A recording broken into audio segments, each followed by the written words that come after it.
So trade Chronor, and then counter every time. Every time. All right, cool. So this would be a fun match to see. So I refunded that. I'm going to do this one here again. So counter every time and Trey go. So there's that. So you guys go ahead and vote. You're going to be able to see a round or two maybe. And now I think we're good. I think we're set up. So it's counter every time, like I said, and Trey Chronor. And I didn't get to check any of that stuff because I was kind of getting that stuff ready for the stream. So sorry, guys. But we're going to see a... I love this. We're going to see a... I keep wanting to say Gunner. What is her name? Jade. So I'm excited about that. You see Jade training pretty well here with this Ashka. So I think this is going to be a key part of the matchup is going to be who ends up winning these trades between the Ashka and the Jade. But you see Freya taken down pretty low here from the Ru Khan. So Ru Khan doing quite a bit. There's the ultimate coming out doing so much damage. The counter finally going to get hit. There's the silence. I'm surprised he actually grabbed the silence, to be honest. I know a lot of people have been going that double space, but wanting that extra little bit of crowd control, putting pressure on the Poloma. Poloma getting silenced. And good ult from the Ashka, but Freya counter ult's doing so much damage onto Jade. Jade getting taken down. There's the snipe, though, to get the kill, as the ultimate from Ru Khan is not going to be able to put the pressure onto Poloma. There's the silence into the, or the pull into the silence, rather, as Jade... Will she get this snipe off? There is the snipe, and that's going to be the kill. So I think a big part of this is going to be, there's the ultimate, not going to get the kill, so good leap away. And ults again. Will he get the kill, though, onto Jade? Jade is going to be burning. Not going to be enough, though, because the dot does not kill. So not able to get that ult ahead because Ru Khan comes in. So, okay, sorry, I was a bit flustered there. I'm finally back and gathered. So... Oh, so sorry, Crane. You have to bet exactly 5. I changed how it went. You have to change exactly 5. So Gazhag went to silence, which I'm a little surprised about, and then potency going to be grabbed. So my guess is the potency is going to be mainly for the Freya. Well, and actually the Ashka too is going to be having a lot of debuff, so going to be able to put out a little extra healing. And then getting disabling shot roots. I'm a little surprised by that, but it'll be interesting to see how the trades now happen because of that. And then Yaper got the Spectre, so actually turns invisible with the other side. So not worried about the self-heal. This is going to be an interesting pickup. I think this is going to have opportunity to really influence this game. If they're able to put some high pressure on a Poloma, they're going to, I think, be able to do some decent damage to her. However, with her M2 actually healing herself now, it's going to allow her to move places that people don't expect, and then she's going to be able to come out. So that'll be actually interesting. I think that'll be a good opportunity. So let's see here as we again clash here into the middle. Good job by the Ru Khan displacing the Poloma, but no real follow-up able to happen. I think this is going to be a key part of the matchup. Is Ru Khan going to be able to hit his range skills? I kind of consider him a half-ranged because of his M2 and his E.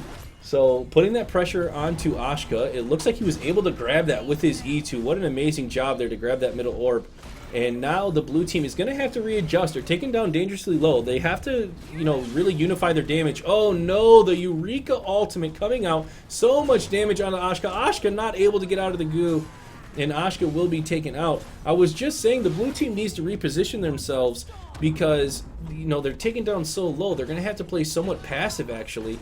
But as that happened, the goo came out and did so much damage. Paloma's going to be the only one left.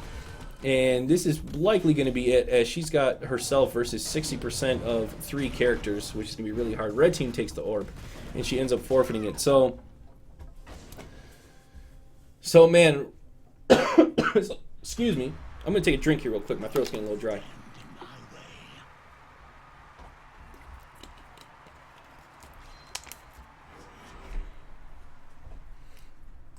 So... excuse me. Okay, so somebody asked about the potency grab. I think potency is because she's going to be dispelling a lot of the statics and a lot of the ignites, and I think that's the main part of it. So it's going to be helping her heal her team a little bit, like spot heal her team, because they don't really have too many other buffs really that they need to worry about. So that would be my guess, and maybe because if you dispel the other side, but I don't think that's really it. I think it's mainly about being able to dispel the stuff off her team. So Claw the Wicked reduces cooldown by 3, and then he got the root here. So he actually went silence root. We'll see how this ends up going here for counter every time and Gazhag as they're playing that. Again, this middle poke is going to be super important. Good job with that counter to pull in. However, you see how far back... Oh, somebody dropped. Okay, so they got the pause. Somebody must have dropped there. Binary saying that he's having some lag issues, so they're going to see if they can let that counter, or if they can let that calm down here. And actually, you can't see it here right now, but I believe she got Desperado, and Desperado reloads her with 12 when she hits a disabling shot. So she's going to be able to trade really, really, really well with this Ashka if she ends up hitting the Ashka. I'm sorry if you can hear my dog chewing on that bone. But so it's going to be able to trade really well with this Ashka now, because it's going to reload her. She's going to be able to trade, hit it, and then reload. So everybody's back into the match now. The counter is going to hit, but good pull, though, into the silence. And it has her take so much damage. The snipe just missing, unfortunately, there from Jade. So right now, the blue team, again, it's been taking so much pressure. You see Ashka falling back, but now it gives Poloma a little bit out of position. And so they're just really losing these poke trades, in my opinion. You see Ru Khan, he ends up pulling them in. He ends up silencing them, doing a bit of damage, and then they reset. And then the same thing keeps happening, but a lot of pressure coming out of this Lucie. Lucie's likely going to get taken out here unless her team will come and help her. You see that her team is getting zoned by Freya so low. She's trying desperately to dodge, gets the barrier. I cannot believe she survived so long. There's the kill finally onto her as Ru Khan ults, not able to hit the grip, and that is going to likely be it here for the blue team. The Trey Kroner likely going to be taking this from counter every time as the Ashka ult gets a kill. There's the third kill. I cannot believe how long Lucie lived up there, but great job zoning the other two players. I don't understand how Lucie, I didn't pay good enough attention. Lucie got super separated, and that was really, really, really unfortunate. I just don't understand how that happened. And Lucie got super separated, and they focused her. They just did a really wonderful job there. Ashka got a really strong ultimate, and then from that, they were able to really track her down and get the kill. So, So the blue team adjusting really well. They did a great job of separating the enemy team. We'll see how they're going to be able to continue that or not. As the snipe comes on to Poloma, putting a little bit of damage. She's got a self-heal, off her teammate, which is fine. Ashka doesn't have an escape. This is an opportunity for them to do some big damage, and you actually see them leaving her alone.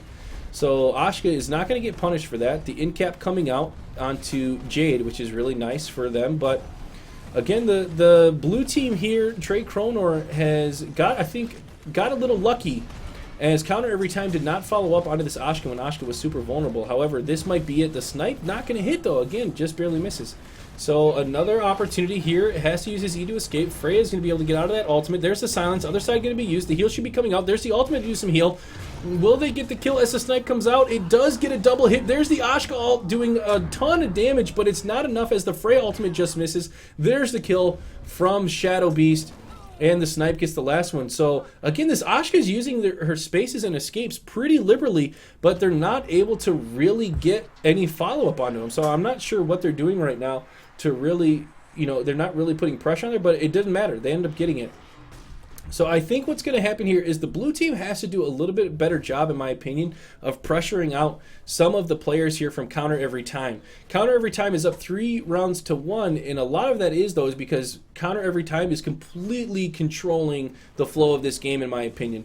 Completely shutting down any type of aggression that the Trey Kroner is showing. And because of that, somehow I think they need to break in onto this Lucie, especially early before Lucie has her role. I think that is going to be a really, really awesome opportunity for them to come in. Maybe they're able to gap close and get an in cap there from Freya and then put a ton of damage onto the Lucie or something. But Lucie has really had no pressure onto her right now, and I think that is a mistake. So let's take a look here and see if there's anything too crazy right now. These are pretty standard picks here from Binary playing Ashka.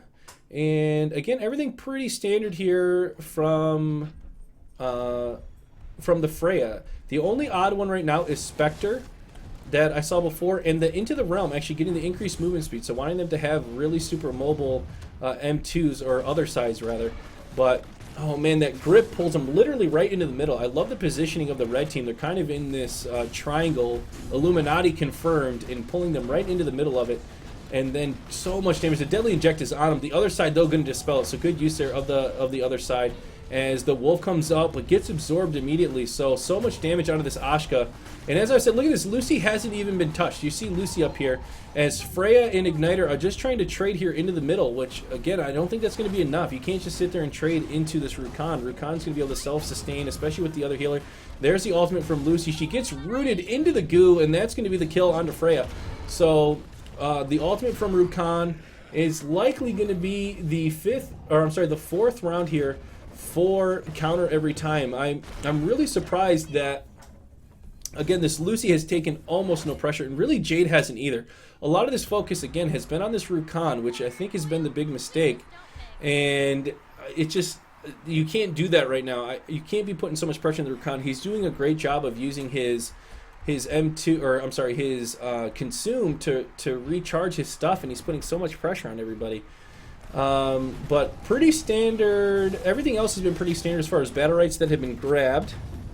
We see Lucie taking a bit of pressure here now, and that's exactly what I think needs to happen. And they end up changing off of her now, going on to the Jade. Jade taking a lot of damage. I think this is smart. They need to continue to pressure Jade and pressure Lucie. Right now, they can't super worry about this Ru Khan. I know Ru Khan pulls you in, but then reposition. See, look at that, going right onto Lucie. I think that's great. The fear coming out. There's the ultimate, getting a double ult. So great job. The counter ultimate here from Jade. Will it get countered? No, ends up getting a lot of double hits, though. So she ends up doing a ton of damage. But I think the blue team is looking much better right now. The counter is hit, so a little bit of shields coming out. Freya is going to have her ultimate. Will she be able to get onto them and really do some serious damage? She gets silenced right now. There's the counter, not going to trigger it. There's the silence. Oh, tons of damage going to be coming in. Oh, man, that silence onto Freya was very dangerous. But Poloma is looking in pretty good health, so Poloma is going to be able to play a little bit aggressive when she comes in. There's the panic. Barrier coming out as well as the consume, so not a lot of defensive skills done. There's the ultimate. Can the follow-up onto the Jade come? The Freya ult going to miss. Here's the opportunity as they come in. They get the orb, though, so I think that was kind of smart. They reposition. The snipe is going to hit. There's the ultimate from Lucie going to get the kill as the ultimate from Jade coming out.